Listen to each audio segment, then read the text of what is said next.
Hey, did you know that around 85% of you watching aren't subscribed? If you're enjoying the content, please take a second to hit that subscribe button. It really helps out. Thanks. I should have known something was off when he showed up in Crocs. I mean, yes, it was summer, and I wasn't exactly dressed for a red carpet either, but Crocs? For a first date? Not even clean ones. They were this weird beige color that looked like old oatmeal, and one of them had a hole worn through the side. He also had a bandage peeling off his ankle like it had been there for weeks. But I had already said yes. My mom was watching me from the kitchen window, and I'd spent 20 minutes trying to get my eyeliner even, so backing out didn't feel like an option. His name was Johnny. We'd been talking for a week, maybe 2. Nothing serious, just texts and random DMs. He seemed funny, kind of awkward, but in a charming way. He had this thing about 90s music and said roller skating was underrated and poetic. I didn't really know what he meant, but it sounded different, so I said sure. I'd never been roller skating in my life. I figured it'd be fun, or at least funny. We got to the rink around 5:30. It was one of those retro places with neon signs, old arcade machines, and the faint smell of nachos and sweat lingering in the air. It looked like it hadn't been cleaned properly since 2006. The carpet was covered in those weird galaxy patterns that only show up in bowling alleys and roller rinks. There were maybe 8 people there total, all either really young or weirdly old, nobody our age. The first weird thing he did was order nachos and a hot dog as soon as we walked in. I thought we'd skate first or something, but he went straight to the snack bar like it was dinner time. I said I wasn't hungry, but he insisted we sit down for a bit. I watched him pour way too much cheese on the nachos. The smell was intense. He ate all of it in maybe 6 minutes and burped twice, like loud ones. No shame. We finally got our skates. I had no idea what I was doing and told him that, but he just laughed and said it was like dancing on wheels. I barely made it onto the rink without falling. He wasn't much better. Actually, he was worse. His legs kept wobbling like he was trying to walk on wet spaghetti. After one full lap of him flailing around, he suddenly stopped and said he didn't feel so good. I thought he was joking. But then he doubled over and threw up, like full-on hot dog and nacho explosion. Right on the rink. And not just a little. It was loud and wet and absolutely horrifying. I froze. Everyone looked over, and someone from the front desk yelled something, but I didn't hear it. I was too focused on trying not to join him. They made us leave the rink so they could clean it.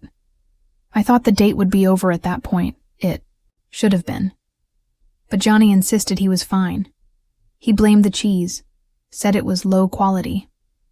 No kidding. We sat on this bench by the lockers while he tried to drink from a water fountain and wipe his mouth with the sleeve of his hoodie. I offered him a tissue from my bag, but he waved it off. He said he just needed a second. I didn't know what to say. I mostly stared at the vending machine and thought about texting my friend to fake an emergency, but I couldn't find a way to do it without being obvious. Then, out of nowhere, he stood up like he was ready to skate again. I asked if that was a good idea. He said, "I can't let one little thing ruin this." That was the moment I realized he wasn't going to quit. I should have, but I didn't. I followed him back out, slower this time. We got back on the rink, and he managed to make it halfway around before it happened again. He threw up. This time it hit the floor and sprayed onto my leg. I'm not kidding. I felt it. Warm and sticky. I screamed. Not a dramatic movie scream, but a real confused, horrified noise, like something had touched me that shouldn't exist. I skated off as fast as I could. I ripped the skates off in the lobby while someone else yelled for staff again. My socks were wet. My pants were ruined. I wanted to disappear. Johnny followed me out 5 minutes later, pale and sweating. He looked like he'd just run a marathon, in a winter coat. He kept apologizing, but his voice sounded like it was underwater. I told him we should probably just call it a night. He nodded, then threw up again, this time in the trash can by the entrance, mostly, but a bit hit the floor. It was unbelievable. People were actually moving away from us. He didn't have a car, so his mom was supposed to pick us up. I had assumed she'd drop him off and leave, not hang around. But sure enough, 10 minutes later, a dusty blue minivan pulled up. He got in the front seat and motioned for me to get in the back. I hesitated. My legs were still wet. I smelled awful. I just wanted to go home. The second I got in, I knew it was a mistake. His mom turned around to say hi, and Johnny leaned forward like he was going to speak. But instead, he groaned and threw up again. Right on her, like straight on her shoulder and lap. She screamed. I froze. Nobody knew what to do. We drove the rest of the way in silence. His mom didn't speak. Johnny was slumped against the window, like he'd died. I kept the window open the whole time, praying for the ride to end. When we pulled up to my house, I got out without saying a word. No goodbye. No, this was fun. Just got out, walked up the steps, and shut the door behind me. I peeled off my clothes in the laundry room and threw them in the trash. I never saw him again. He unmatched me 2 days later, probably for the best. The smell of fake cheese still makes me gag.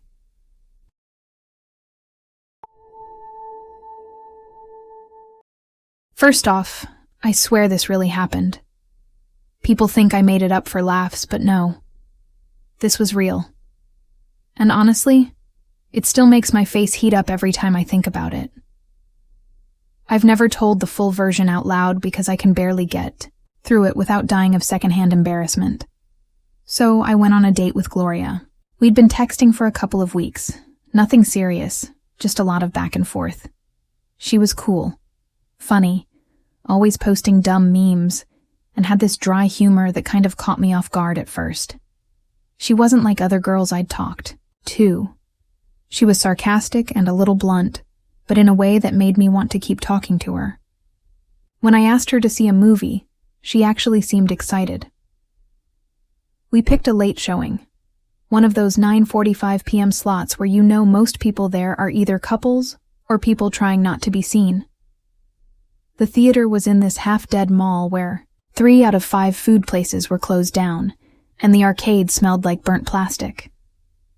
The cinema itself was trying really hard to stay modern with reclining seats and touchscreen kiosks, but you could still feel the sticky floors and hear the air conditioning struggling. She wore this oversized hoodie and jeans and showed up smelling like coconut shampoo and vanilla. We got popcorn, shared a soda, and found our seats near the middle.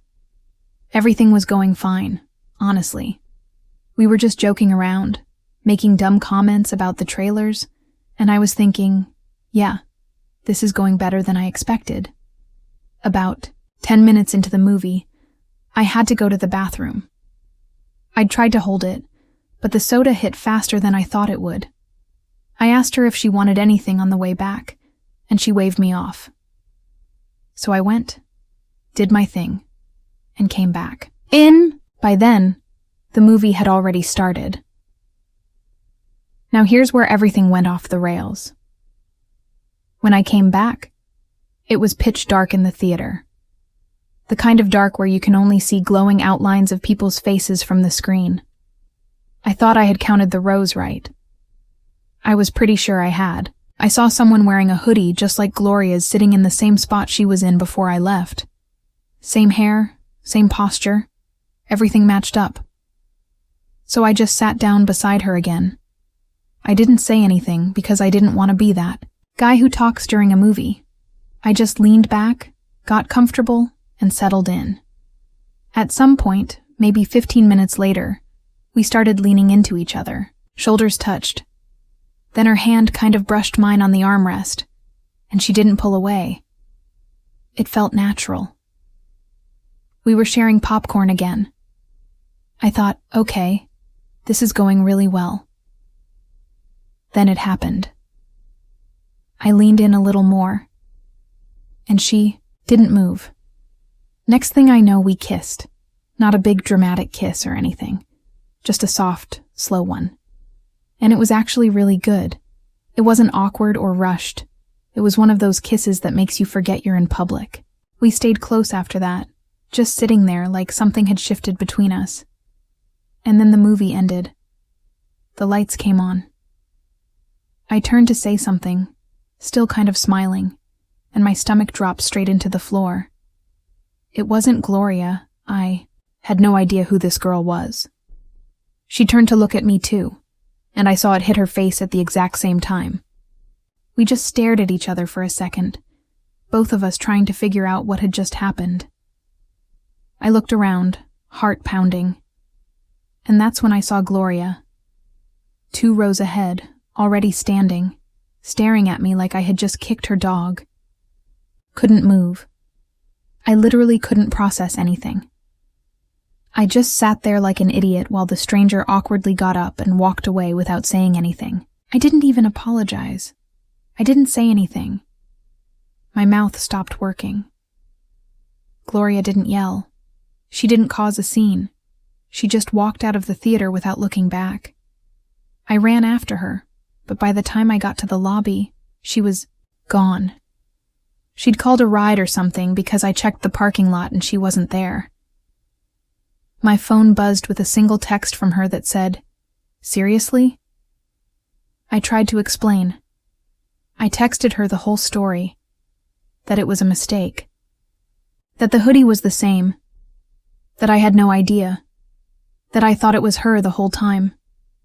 But she left me on read, never responded, unfollowed me the next day. And the worst part? The girl I accidentally kissed never said a word. Not a text, not a DM, nothing. I didn't recognize her from school or anywhere else, and I never saw her again. It was like she disappeared right after. Now every time I go to the movies, I double-check my row and seat at least 3 times before I sit down. I don't even go during the trailers anymore.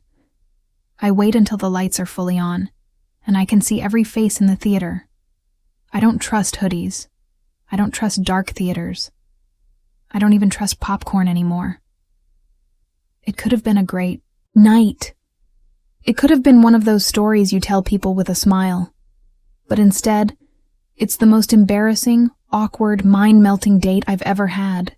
I kissed a complete stranger and lost the girl I actually liked in the same hour. So yeah, that's how my perfect date turned into a full disaster. I still can't believe I sat in the wrong seat and made out with the wrong girl. And the worst part? That kiss was amazing. I don't usually go on park dates. Mostly because I have this weird thing where bugs seem to love me, and sitting on grass for too long always gives me these weird little rashes that itch for days. Plus, I'm not exactly a nature person. Give me a cozy coffee shop or a movie theater any day. But when Colin asked if I wanted to go for a walk and maybe grab some ice cream after, it sounded chill. Not every date needs to be fancy or loud. Sometimes, a casual stroll in the park feels like the safe, low-key way to get to know someone, without the pressure of dinner reservations or awkward silences in a crowded restaurant. I met Colin online, on one of those dating apps where you basically have to sift through hundreds of profiles filled with guys holding fish or wearing sunglasses, sometimes both. Honestly, it gets old fast. But Colin's profile was refreshingly normal. No fish, no shirtless selfies, just a few pictures of him smiling or hiking, something real. He had a decent bio with some jokes that actually made me laugh, and our texting was easy. No weird advances, no awkward pauses. That was already a win in my book. So, I said yes. We agreed to meet at this park that's always kind of half full, enough people around to feel safe, but not so many that it's packed. It has one of those small playgrounds with peeling paint, and a duck pond that smells way worse than it looks. But it was a sunny afternoon, the kind of weather that makes you think summer's on the way, and honestly, I was in a good mood. I even wore real pants instead of my usual leggings, which felt like a bold choice for sitting in the grass. Colin showed up wearing basketball shorts and a t-shirt with a small stain on the shoulder. At first, I thought maybe it was mustard or some kind of cheese from lunch, but I didn't say anything. I figured maybe he was just in a rush or didn't notice. We greeted each other, shook hands awkwardly, and started walking around the pond. We talked about music, school, pets, light stuff that felt easy to say out loud, but still left space to learn more about each other. It wasn't amazing, but it wasn't terrible either. It was one of those still figuring out the vibe kind of dates. Then, out of nowhere, Colin said he needed to pee. I thought he was joking at first. We were still walking, and he said it like someone might say, "I gotta tie my shoe." Casual, zero urgency, just a little heads up. I expected him to say he was gonna find a bathroom nearby. There was a public restroom maybe 5 minutes away near the tennis courts. Kind of gross, but functional. Instead, he just stepped off the path, walked a few feet into the grass, turned around like he was checking for traffic or something, and then dropped his pants. Not unzipped or pulled down slowly like someone trying to be discreet. No, he yanked them down to his knees like a toddler who just figured out how to use the potty. Full pants drop. Right there. In the open. I stood frozen. My mouth went dry, and I swear my brain just locked up. I didn't even have time to react before he started peeing. Just stood there, in the bright sunlight, on the grass, with his pants around his knees like it was the most normal thing in the world. I saw everything. More than I ever wanted to see. The worst part? He didn't even seem embarrassed. He was humming quietly, looking up at the sky like we weren't still on a first date, like I was totally fine with this bizarre behavior. I glanced around, hoping no one else had seen this nightmare unfold. But of course, a couple walking their dog had stopped not far behind us. They were watching too. The woman gave me this look like, "Are you okay?" And I had no clue how to answer that with just my face. I wanted to disappear into the pavement. When he finally finished, he gave himself a little shake. Like literally. I wish I was making that part up, then pulled his shorts back up, turned to me, and smiled as if nothing had happened. I didn't say a word. I couldn't. My brain was still short-circuiting. I gave a stiff nod and started walking again, way faster than before. Colin caught up, chatting like everything was perfectly normal, like he hadn't just turned a casual park date into a scene from a bad comedy. What made it worse was that he actually tried to keep the conversation going. He asked what shows I was watching, if I liked spicy food, if I wanted to hang out again sometime soon. All while I was still trying to unsee the image of him standing, there, pants down, humming and peeing like he was watering his lawn. I wanted to run, or scream, or do literally anything except pretend this was okay. Eventually, I made an excuse to leave. Said I had to meet a friend. Something vague enough not to invite questions, but solid enough to get me out of there. He offered to walk me to my car, but I said no thanks. I needed some space. I wanted to walk alone, process what had just happened, and figure out how to disappear into the safety of my own little world. When I finally got to my car, I sat there for a moment, replaying everything in my head like it was a bad dream I could wake up from. Who does that? On a date? In a public park? Without even trying to hide it? And it wasn't like he was drunk or high. He was perfectly sober, perfectly comfortable doing that in front of strangers, trying to impress someone. That night, Colin texted me. Said he had fun, and asked if I wanted to hang out again soon. I didn't answer. I deleted the chat a few days later. Now, whenever someone suggests a park date, I immediately say no. I don't even hesitate. I don't care how nice the weather is or how low-key the plan sounds. I'm not risking it, because the mental image of Colin standing in that open field, shorts around his knees, humming to himself and peeing like he was tending to a garden. That's burned into my brain forever, and that was our first, and obviously last date.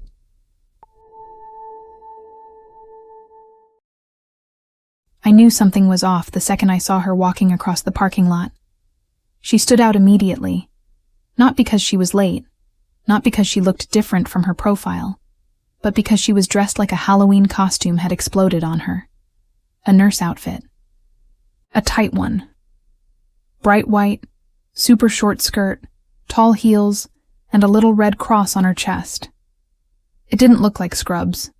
It looked like something from a cheap catalog, the kind of thing someone wears to a costume party after a dare. I just stood there, next to my car, trying to process what I was looking at. She waved and walked over like nothing was weird. I was still trying to decide if I was being punked or if there was a medical emergency happening at Spirit Halloween. She smiled, said something about being in a rush and not having time to change after work. I just nodded, pretending I understood. We'd met on an app a week earlier. Her name was Kate. Her bio was short, said she liked music, horror movies, and described herself as a stage performer. That phrase stuck with me, but I didn't think too hard about it. I figured it meant theater or dance or something creative like that. She had good energy over text. Sarcastic, funny, kind of bold, which I liked.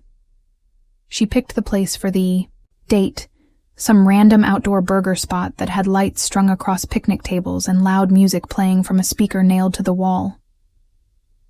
We got in line to order, and people were already staring. Like, actually stopping what they were doing to turn and look. A group of guys sitting near the back table full-on gawked. She didn't seem to care. She stood there, totally relaxed, like this was just another Thursday for her. Meanwhile, I was trying to shrink into my hoodie. When we sat down, it got worse. Her outfit kept riding up every time she moved, and I couldn't focus on anything. I wasn't even looking at her in a weird way. I was just panicking about what everyone else around us was thinking. I saw a mom cover her kid's eyes while walking past. Another guy dropped his cup. One of the employees stared out the window with his mouth open for a full minute before going back inside. I tried to keep the conversation going. Asked her how work was, and she laughed. That was the first red flag that hit me in the chest. She said it was interesting tonight, and that the crowd was wilder than usual. I asked what kind of shows she did, just trying to make sense of it, and that's when she told me. She said she worked at a club across town, not a regular one with poles, stages, and tips stuffed in strange places. My brain short-circuited. That stage performer thing wasn't a quirky theater girl thing. It wasn't interpretive dance or spoken word poetry. It was full-on stripping. She said it pretty casually, like she was telling me she worked at a grocery store and someone dropped a jar of pickles. Totally chill, like nothing about this was surprising. I didn't know how to respond. I wasn't judging her for the job itself. I mean, people do what they do. But showing up to a first date dressed like that? No warning? No heads up? That was the part I couldn't wrap my head around. She'd just left work, gone straight to the date, and figured this was fine.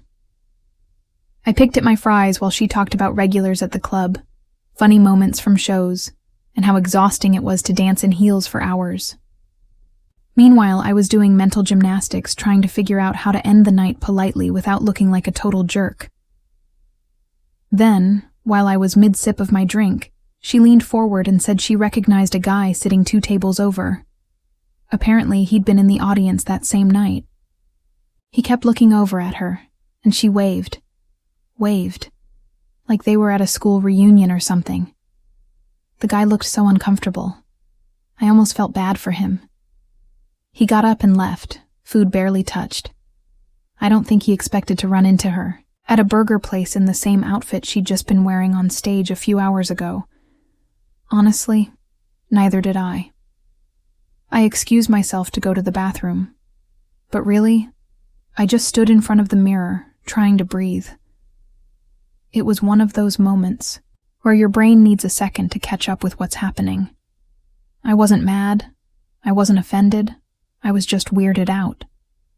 It was like I'd walked into someone else's life for an hour and didn't know how to leave politely. When I got back, she asked if I wanted to hang out more after. I said I had something early the next day and probably should head out. She didn't seem offended. She just shrugged and said she was probably going to grab a drink at work anyway. We walked back to our cars.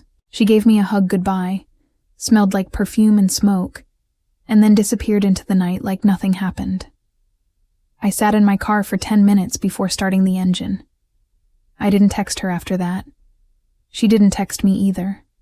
We just both moved on, like the night didn't happen. But it did. And now every time someone says stage performer, I immediately think of white heels, a tight nurse outfit, and one of the strangest dates I've ever had. That was the first and last time I let someone pick a public place without asking what they're wearing first.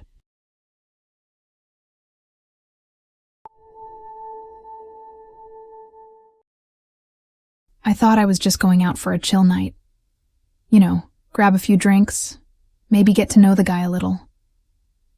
Benny seemed cool enough online.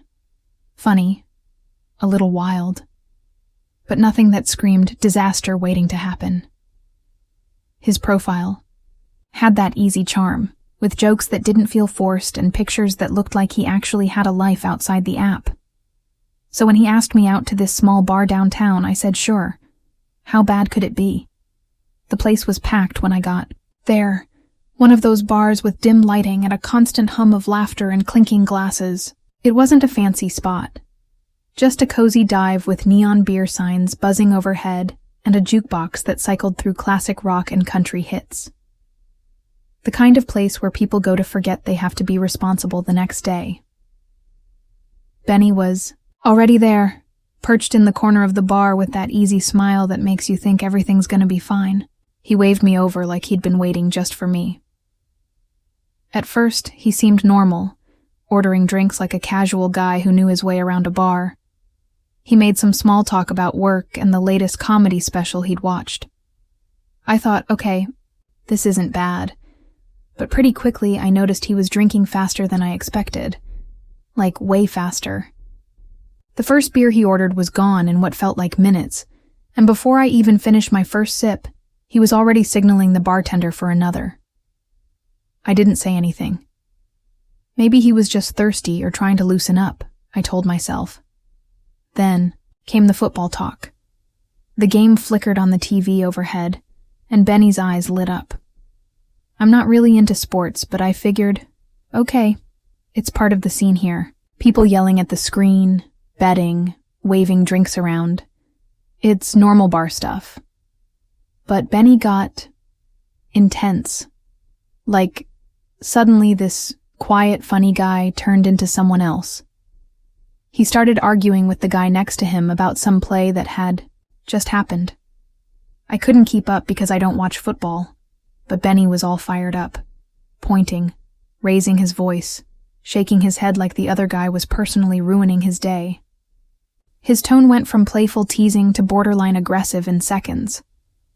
It was weird at first, just a typical bar debate, right?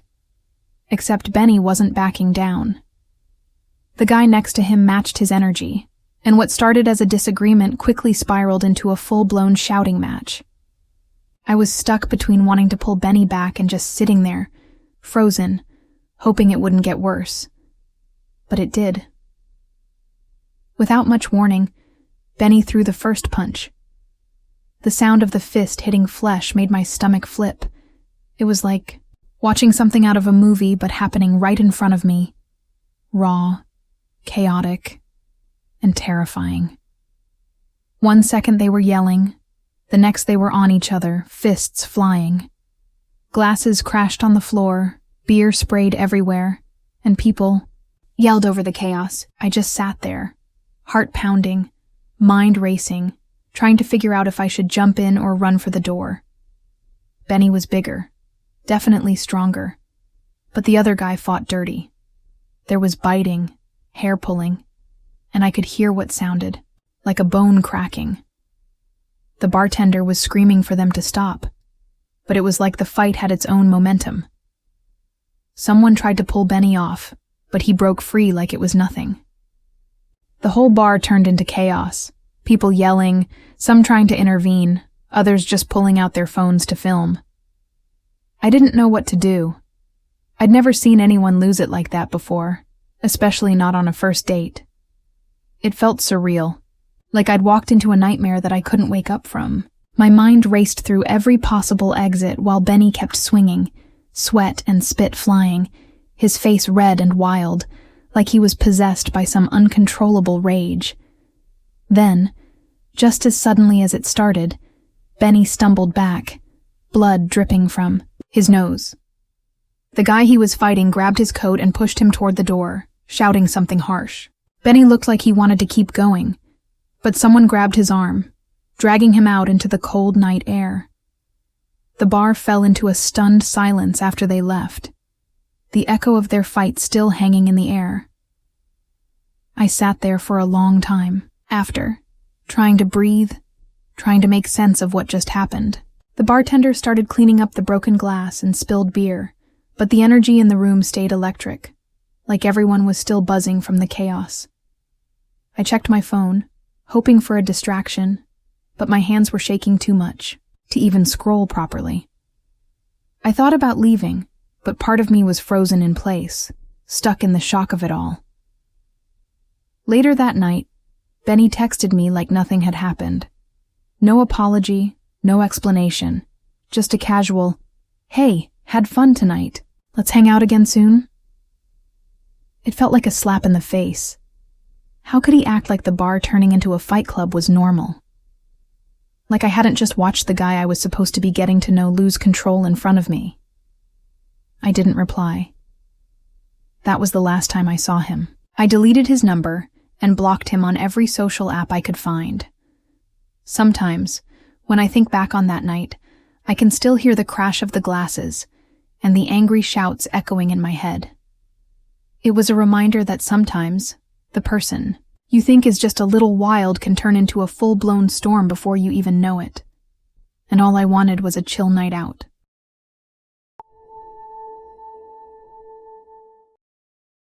I thought owning a Lamborghini would make my life easier somehow, at least when it came to dates. Turns out it just made one hell of a disaster way worse. I wasn't the kind of guy who flaunted my car all the time. It was more like a weekend thing.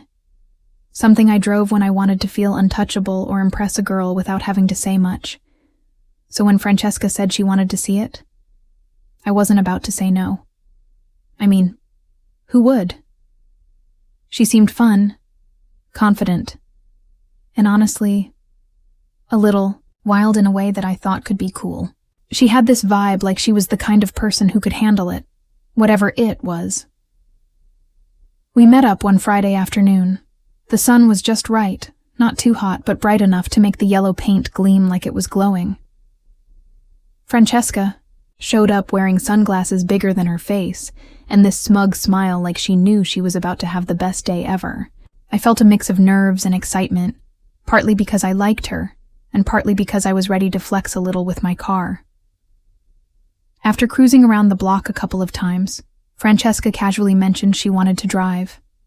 I don't know why, but I thought it would be cute to let her. Maybe it was the way she asked, like she wasn't just saying it to mess with me. Maybe I wanted to see if she really was as cool as she acted. Either way, I handed her the keys. She got in, adjusted the seat with that same confident air, and took off. At first, everything seemed fine. She was smiling, laughing, telling me about random stuff I barely caught because I was too busy watching her handle the car. The Lamborghini wasn't exactly easy to drive, especially if you weren't used to something this fast and sharp. But she seemed to think she could handle it. We drove around the city streets for a bit, slow, easy turns, mostly me trying not to look like I was holding my breath every time she shifted gears. I told myself I was just being protective, not a control freak. I thought she was having fun. Then we hit a wider street, not too busy, but enough cars around to keep her on her toes. She sped up a little, pushing the car a bit, and I started to get that nervous feeling in my gut, the kind where you realize maybe you made a mistake. She was grinning like she was on a roller coaster, but I could see her hands tightening on the wheel, fingers white with grip. Suddenly, she tried to take a sharp turn a little too fast. I wasn't ready for it. The back end of the car fishtailed, sliding out toward the curb. She overcorrected, and that was when things got ugly. The Lamborghini clipped a street sign so hard it bent, and then slammed into a low brick wall by the sidewalk. There was this horrible screeching noise, the sound of metal and plastic breaking, tires spinning out of control. And then everything stopped. We sat there for a moment, both frozen. Francesca's face went from excitement to horror like someone flipped a switch. I jumped out first, heart pounding. The car looked destroyed. The front bumper was smashed, the hood dented, and one of the headlights shattered.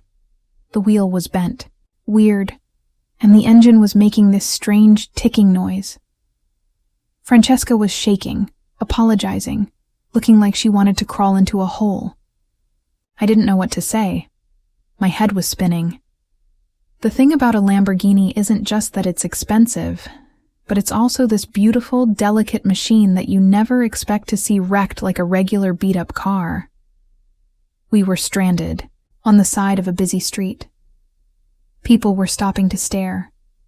Some pulled out phones, others just whispered as they walked by. I felt embarrassed, angry, and honestly scared about what was going to happen next. How was I supposed to tell my parents? Or the insurance company? How was I going to explain this to my friends without sounding like a total idiot? Francesca kept apologizing, saying she didn't mean to, that she thought she could handle it. But honestly, it didn't make things any better.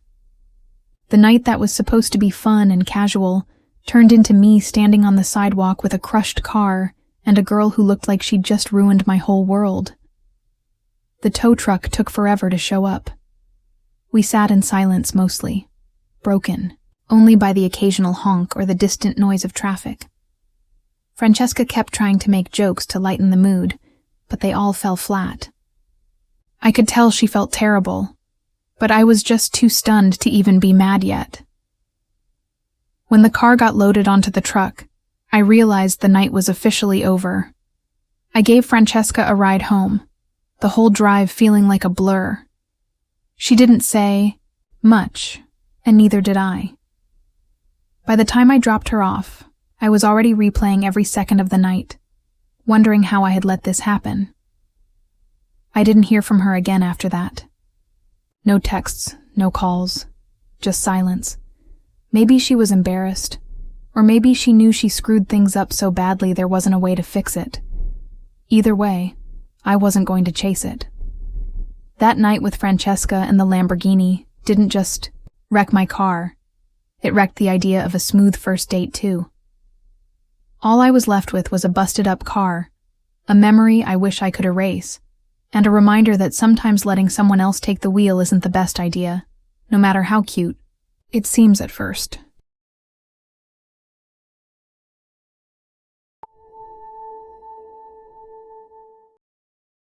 So, I thought I was just going on a normal date.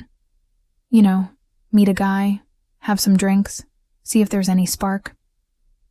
Anthony seemed chill enough on the app. He was funny in a low-key way, and his pictures didn't look like a total catfish. I was kind of excited, but also trying not to get my hopes up too high. The plan was simple. Meet at this little cafe near the park. Nice vibe, not too loud, easy to talk. When I got there, Anthony was already waiting, sitting at a corner table, near the window. He looked up and smiled like he recognized me. But honestly, I swear I had never seen him before in my life. I slid into the seat across from him, trying to shake off that weird déjà vu feeling. We started talking, and at first, it was all Pretty normal. Just the usual getting to know you stuff. Where we work. What we like to do on weekends. What kind of music we listen to. You know, the boring small talk that's supposed to break the ice. Then, out of nowhere, Anthony said, "You know, you look kind of familiar." I blinked. That caught me off guard. I wasn't sure if he was trying to flirt or if I really did look like someone he knew. I laughed nervously. Really? I get that sometimes. He didn't laugh back. Instead, he leaned in a bit and asked, "Do you know a girl named Lisa?" Lisa. My sister. I froze for a second. "Yeah, Lisa's my sister," I said cautiously, trying to read his expression. Anthony nodded slowly. "I dated her a couple of months ago."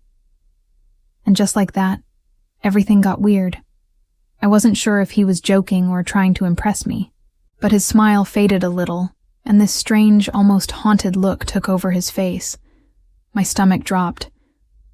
I wanted to ask how he knew Lisa, what exactly had happened between them, but I just sat there, frozen. Part of me wanted to laugh it off. Pretend this was some twisted coincidence. Another part wanted to get defensive, protect Lisa's privacy. Anthony started telling me things about Lisa. Little details I didn't know.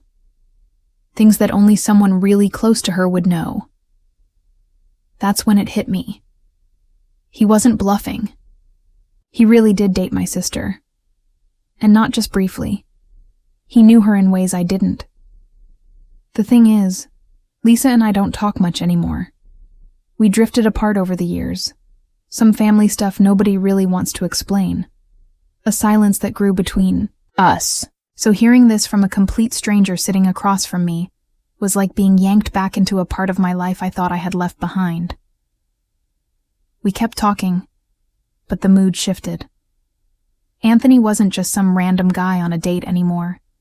He knew things about my family I wasn't prepared to hear. He even mentioned some private arguments Lisa had confided in him about. Things I never knew existed.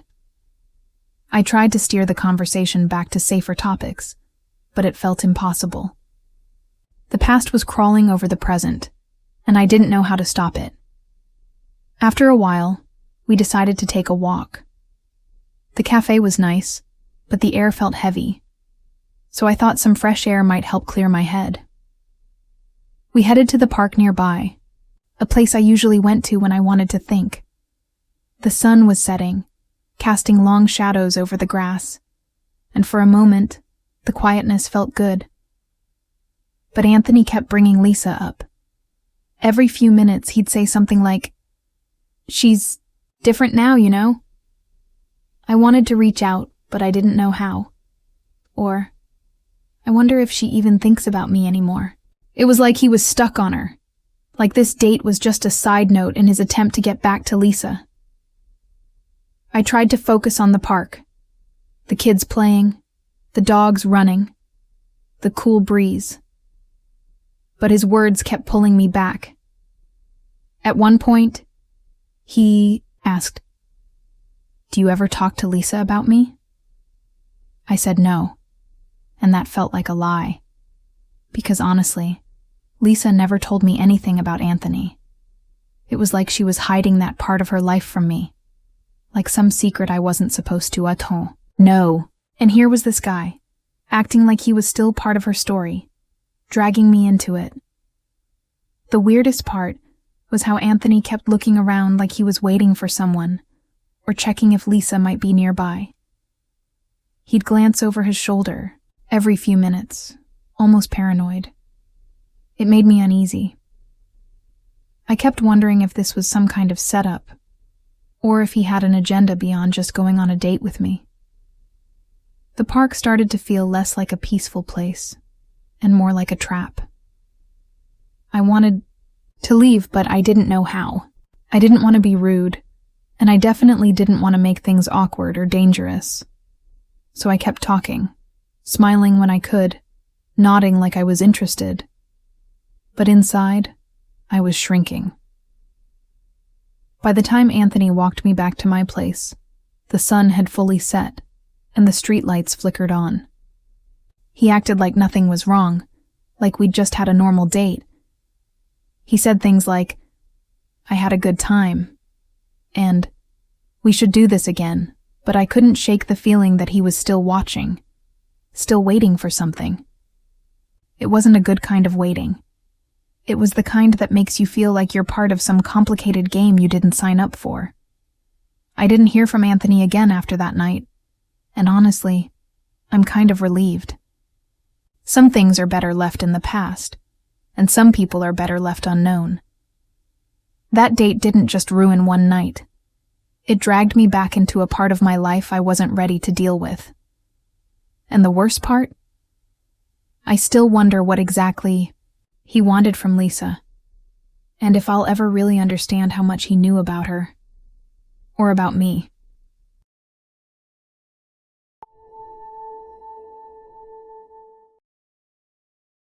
I thought I was just going out for a chill night, maybe meet someone cool, but man, that night with Tara turned into something else entirely. Honestly, I didn't even know how to react half the time.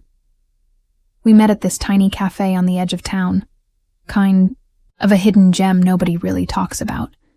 It had this old-school vibe, brick walls and dim yellow lights, a little jazz playing in the background. I liked the place because it wasn't one of those flashy restaurants where you feel like you're being judged for ordering the cheapest thing on the menu. It felt casual, and I figured a casual spot was perfect for a first date. Tara showed up looking like she had just rolled out of some indie movie. Messy hair, oversized jacket, and this intense stare that made you wonder if she was planning to take over the world, or just steal your soul. I liked that energy. Kind of mysterious, but also intimidating in a way that made me want to know more. But from the second she sat down, it was like she had a target, and it was men. The whole time, Tara kept talking about how much she hated guys. Not in a joking way either. She was serious, almost like she had a list of reasons and a whole history of bad stories stacked up, and she was ready to unload every single one of them. At first, I tried to laugh it off or change the subject, but she kept circling back. Every story she shared was about how men disappointed her, some cheating, others lying, a bunch just being selfish or disrespectful. It was relentless. I don't even think she was trying to make me feel bad. It was more like she needed to say it out loud to someone. I remember thinking maybe she just needed to vent. Maybe this was her way of dealing with all the crap she'd been through. So I kept listening, nodding, even though inside I was starting to feel weird. Like this wasn't a date anymore. It was a therapy session I didn't sign up for. We ordered dinner, and the food was decent, but honestly, I barely tasted it. Tara was still going, ranting about every guy who had ever wronged her, from high school crushes to bad breakups, to stories I couldn't even follow because they were so wild and personal. She talked fast, like she was on a mission, and the cafe's cozy vibe turned into something tense and uncomfortable. I tried to chip in with some light comments or stories of my own, but she brushed them off like they didn't matter. It felt like the whole night was this one-sided monologue where I was just sitting there, absorbing everything. What made it even worse was how she talked about men in general, not just the ones who hurt her. She was almost bitter about the whole idea of guys, like they were all the same and just waiting to mess things up. It was intense and kind of exhausting, but I kept trying to be patient because maybe she just needed that space. Then came the bill. I figured I'd pay. Usually I do on first dates because it feels polite or whatever.